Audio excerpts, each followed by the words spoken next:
It's the end of the day with Ray. Hello, my friends. Well, folks, today we're going to jump in the gigantic, sharp, interactive board. I want to share my thoughts on Kyocera's second quarter, their first half for their FY 2026, which for Kyocera will end at the end of March of 2026. I'm asking this, will Kyocera be disrupted or be the disruptor? And now I want to say this. The choice is temporarily theirs to make.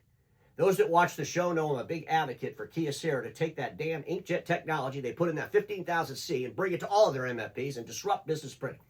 Disrupt the hell out of it, and we need to disrupt the hell out of laser business printing. We got an aging tech population.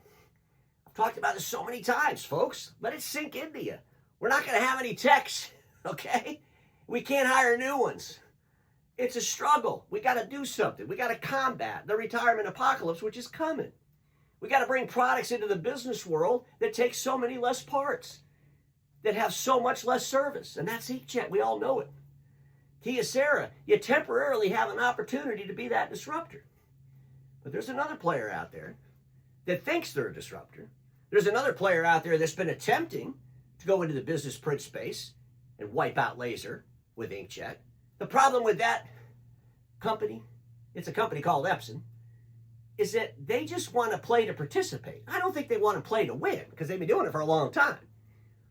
In Kyocera, you came out with Inkjet when you decided to get into the production space. That was a bold move. That was great. You disrupted production print in that space. And now it's time for you to disrupt business print. You can't keep sitting on the fence. You got to do it. So what I want to do is try to motivate you a little bit more to get this done. I want to start out by sharing Epson's revenue for their FY 2024, which for Epson ended at the end of March 2025. Their top line revenue was $6.8 billion in their print business. If you look at their office, home, and share, that's the MFP, the color machine, that they have so much opportunity with. Their global number is 577.2 million. It's not that big. Epson's been doing this a long time.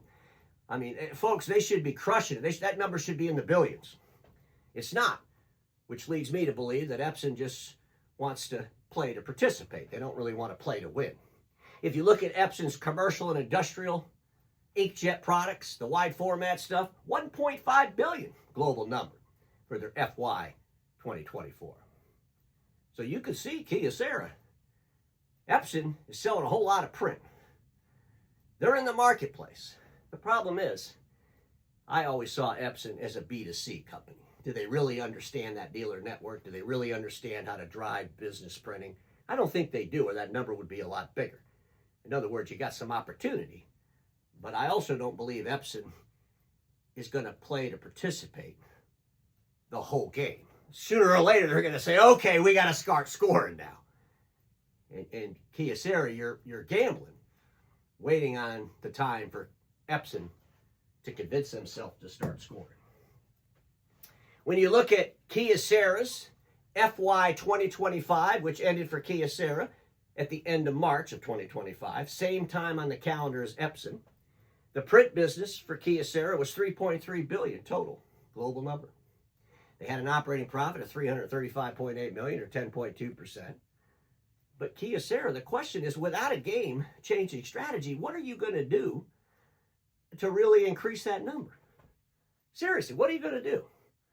Well, how are you going to go into the marketplace and really shake things up? You know, you've been selling the laser MFPs. You make grade A4 products, right? You make grade A3 products.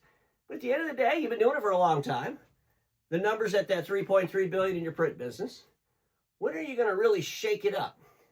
When are you going to grow that to 5 or 6 or 7 or 8 billion? And more importantly, how are you going to get there? You're not going to get there with laser products. You know, you're not going to get there because you got the Task Alpha 15,000C and soon you're going to release that 55,000C. That's not enough to get you there. You got to get all this business print. And the only way you're going to get all the business print is to change the game for all those dealers that are selling laser when no one else has a solution around Inkjet. And right now, there's only one other player with a solution around Inkjet, for the most part, in the business space, and that's Epson. And Kyocera, I think you could probably crush Epson. Because you know how to sell in the B2B space. You know how to build relationships up with dealers. You know how the whole thing works. And at the end of the day, you have a potential to align yourself with some pretty important players in the industry, if you're willing to think a little bit differently. Let's look at Kyocera's first half of 2026. Total revenue for the corporation is $6.4 billion. Operating profit of $272.8 million or 4.2%. They're forecasting for the current year that they're in, which will end at the end of March of 2026, total company to do $12.7 billion. That's the whole entire conglomerate, with an operating profit of $445.7 million or 3.6%. And I'll say this about Kyocera. When they're out there projecting 3.6% operating profit, that's not a good day for Kyocera. Now, I know some folks in our industry, if they project 3.6% operating profit, they're all excited. They think that's fantastic. They all believe they're super, super great executives and they're killing it. At Kyocera, there's probably people losing their job over it. There's probably people on the hot seat over it. Because Kyocera, they want double-digit operating profit, okay? And they're going to get there. And they're working through the challenges with the economies all over the world. But at the end of the day, I shared this before and I'll say it again, Kyocera has never lost money by the time the year was up. And you have to go back. I went back as far as I could in their investor relations section of their website. It's like 16 years. They have never lost money at the end of the year. Never. That's an amazing. Let's look at their document solutions business. That's the print business for Kyocera for the first half of the current year they're in. $1.4 billion. It's not enough. And the only way you're going to grow that, in my thinking, Kyocera, is you gotta change the game. They had an operating profit of $117.6 million or 8.2%. So in the print business, that's fantastic operating profit. The problem is the top line number's not big enough. You're going to end up the year at that 3.4 billion. It's got to be much higher. It should be 10 or 12 billion, right? Here's what I did. I took that 3.3 billion, the revenue they had for 2025 in their document solutions business unit. That's their print sector. And I broke apart those numbers for the different buckets like I did with Sharp. And this is just me thinking out loud. Actually thinking out loud and writing it down. But I'm thinking this. I'm thinking that their A4 and their A3 business represents 85% of that 3.3 billion. A total of 2.8 billion. I believe in that 2.8 billion, 64% of that's in A4, which would be 1.8 billion. And 36% of that is in A3, which would be 1 billion. So much room to grow. So much more opportunity. They could be selling billions and billions of dollars of inkjet technology in businesses if they change the game for all those dealers all over the world, right? Seriously. I look at their Task Alpha 15,000C, I'm thinking that's 10%. Haven't been in that very long. 10% of the revenue. That's $330 million. I think Kyocera probably doing 60% of that themselves through their direct and indirect channels. And I believe that the rest of it, 40%, is branded by others. That's about 132 million branded by others and 295 million through Kyocera direct and indirect operations. I believe they're inkjet tech. Kyocera does a lot of stuff with inkjet heads and tech. They sell that stuff. I think that's probably 5% of the revenue, 165 million. But at the end of the day, ladies and gentlemen, I'm sure these numbers aren't exactly right because I have no idea. I'm just using my own insight, my own thinking. But one thing's for sure. The total revenue of the print business for 2025 was $3.3 billion. And I don't think I'm that far off in that A4 and A3 space. I don't think I'm that far off in that Task Alpha 15,000C space. The question that I have to ask Kyocera is, how do you think you're going to grow these numbers? You're not going to grow them by staying the same. It's not going to happen. You've got to clearly come into the market with something so disruptive that it makes people's heads spin, and then bring to the market something those end users are going to appreciate. We all know they're going to appreciate inkjet over laser. They will appreciate it. And at the end of the day, just because the industry, a bunch of laser heads are out there convincing end users that inkjet sucks and laser's better, well, the problem is, once those end users actually start using the inkjet technology, they won't really care what the laser heads say. They're just going to start buying more and more of it, and then eventually all the laser heads will become inkjet specialists. I assure you. I mean, folks, we've seen it in our industry before, right? Think about A4. Kyocera, you've got the money. I went through this before. You got that KDDI stock. You're selling off that stock. I notice you want to buy back a lot of your own shares and all that kind of stuff. There's some strategy that makes sense in that, but I really believe that you need to take some of this money and be that disruptor. Take some of this money and dump it in R&D. Take some of this money and align yourself with someone that can really help you change the game. A while back, I talked about Xerox and Kyocera coming together. I even said, Kyocera, go buy Xerox. If you did that, your print business would be $12 billion. $12 billion would be your print business. And folks, at the end of the day, whether or not Kyocera goes out and buys Xerox, who knows? But there's other ways that they can partner with Xerox that makes sense.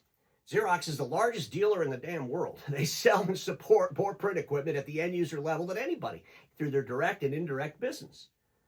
And we all know that Kyocera's had some relationships with some OEMs, and some of those relationships have been rocky. We also know that Kyocera and Xerox came together with a relationship on the Inkjet Task Alpha 15,000C. Could you imagine, Kyocera, if you had that Inkjet technology in all of your portfolio for business print?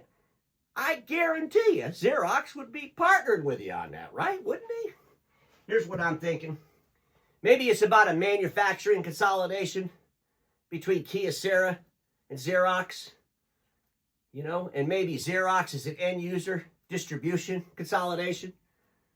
That's really how I see Xerox consolidating the marketplace. They're going to consolidate the marketplace by controlling the most footprint. They already have it. They're going to make it bigger. And they're going to control those products going into those end users, which gives Xerox a lot of power. Xerox bought a company called Lexmark.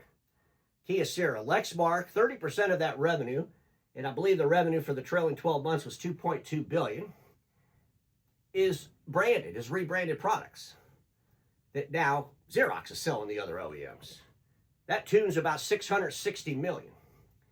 And Kyocera, what are your branded products? $200 million? You know, so what if Xerox did a deal with Kyocera and gave them this Lexmark manufacturing piece and just figured out a way to make that make sense? That way Xerox is part of a manufacturing business in an equity position, not actually having to do it.